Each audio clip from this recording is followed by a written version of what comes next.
Yo, what's going on guys, Arekkz here, welcome back to another Destiny 2 video. Today we're talking about supers and subclasses, mainly supers. In Destiny 2, the super energy economy has changed. It takes a little bit longer to get your super in both PvE and PvP, and cooldowns are uniform across the board. So for the most part, people will be getting their supers at roughly the same time. Of course, in PvP, if you're doing especially well, you will be a bit ahead of the curve, and if you're not doing so well, then it might take you a little longer. But generally speaking, in PvP, you can expect to see one super from each player per game, give or take. And in PvE, well, that'll drastically vary based on number of enemies and the orbs your teammates generate, etc.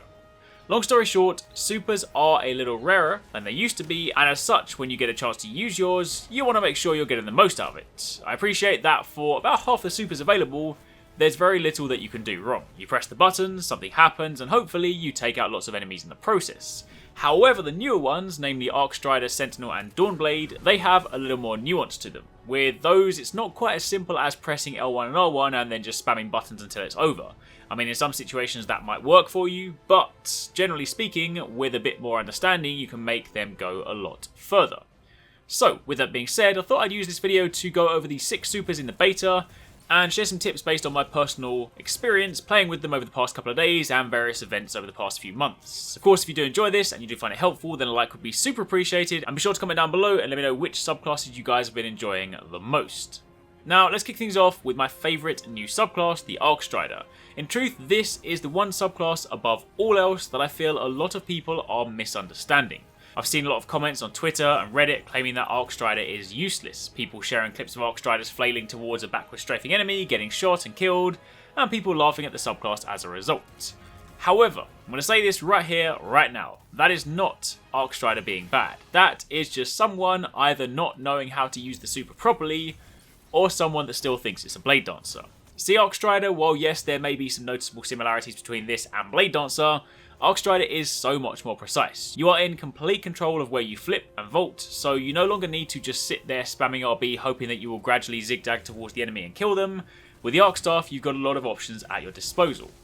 At its most basic, when active, R1 is your primary close quarters attack. This can be chained, hence why you see a lot of people jamming the R1 button. The R2 attack, this gives you a little bit more range, so if someone is a bit further out, working this into your combo is useful. What's more, if you tack R2 at the end of an R1 attack, you do this sort of force lightning attack, for want of a better comparison. Essentially, you punch forward and a wide cone of arc lightning shoots out in front of you. Emphasis here being on the fact that the damage is done in a cone, so that means it is great for dealing damage to a larger group of enemies. So for this, a simple yet effective Orc Strider combo would be something along the lines of R1, R1, R2. This will then do a basic sort of double hit combo with your kind of close quarters attacks, and you will then go into the kind of lightning cone attack finisher. So that's going to become one of your bread and butter combos. However, when your target isn't in range, this is the thing where people get it wrong. R1 should not be the button you use to close the gap on your enemy. You are wasting your super doing this, and more importantly, you lack the directional control.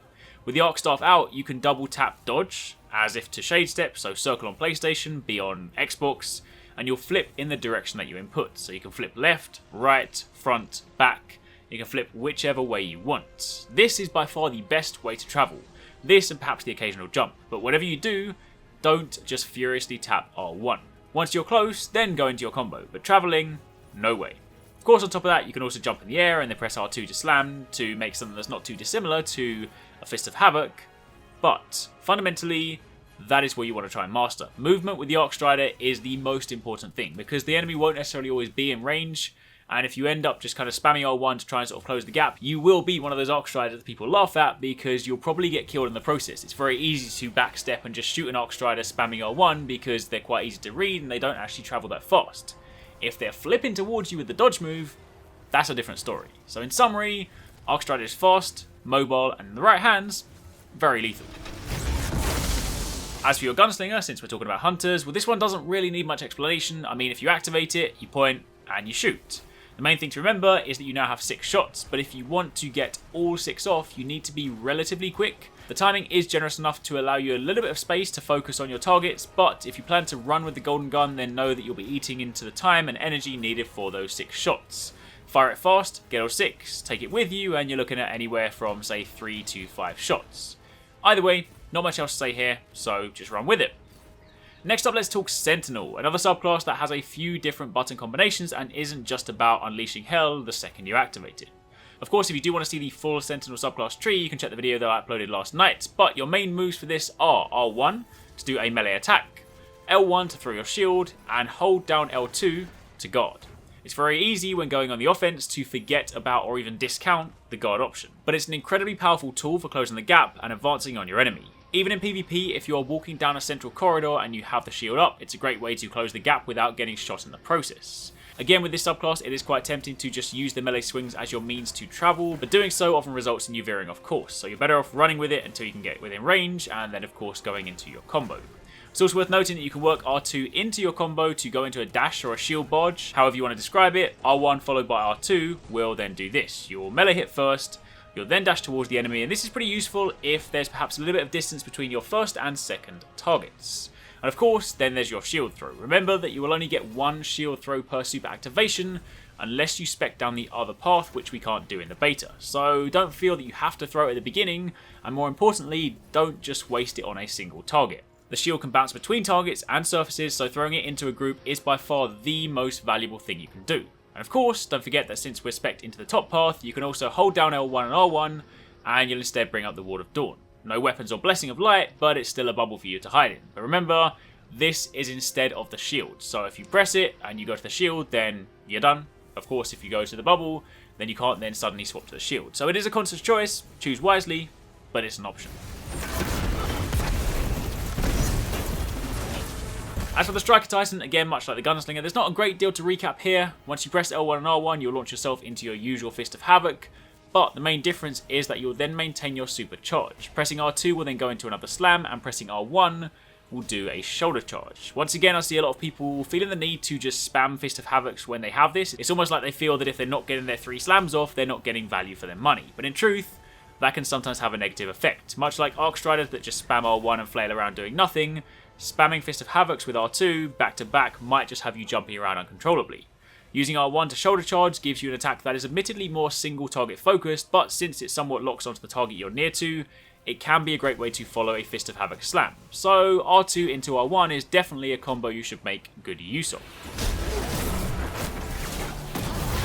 Then finally, moving over to the Warlocks. Dawnblade up first. This one is also pretty simple to begin with, but there is a handy tip that will help you out massively if you're not using it already. So first things first, you activate it, you fly in the sky, and you rain down fire with R1. There's really nothing complicated about it. It is a very simple super. However, what works really nicely is when you combine this with the Icarus Dash. Now the Icarus Dash is a node on the Attunement of Sky path in your subclass tree, that is the top path. This isn't reliant on your super, you can do this anytime. It's essentially Twilight Garrison for the Warlocks, without the need to have the armor piece. Whilst you're airborne, double tapping dodge in a direction will have you air dash in that direction. Of course, if you don't have super, then it's a small dash that is great for evading, but with Dawnblade active, this dash can give you some serious travel time. If you're trying to navigate your way around the map and get the most out of the super, jumping and gliding is a little bit slow, and it'll also have you hitting the ground a little bit more often. Dashing whilst airborne, on the other hand, now that is a great strategy. You'll be up high and moving fast, so in a PvP scenario, the new control map, for example, which has a rather exposed main corridor, you can almost patrol the skies up and down with a dash. So as far as super usage is concerned, when you see an enemy, of course rain down fire, that bit doesn't require much finesse, but mastering your airborne movement, that is what will separate you from the other Dawnblades. And as for the Voidwalker, again, not really a great deal to cover here. This one is very much a case of hurl your Nova Bomb where it will deal the most damage. The Attunement of Chaos means it will travel slowly and home in on a target, but shooting the Nova Bomb itself will let you detonate it prematurely. This is especially useful if it's homing in on, say, something at the back of a group, but you want to trigger it a little bit earlier so it catches the rest. Just don't do what I did and get a little too distracted watching it fly, because you might not notice where you're going. But that, my friends, is pretty much it. That was just a recap of the supers for each of the 6 subclasses in the beta and some tips for using them more effectively. If you did find this useful, then a like would be super appreciated, and if you have any extra tips you picked up whilst playing, then by all means share them down below. If you missed any of yesterday's videos, then I will link them down below as well, and thank you very much for watching. Take it easy, catch you next time, peace out. Two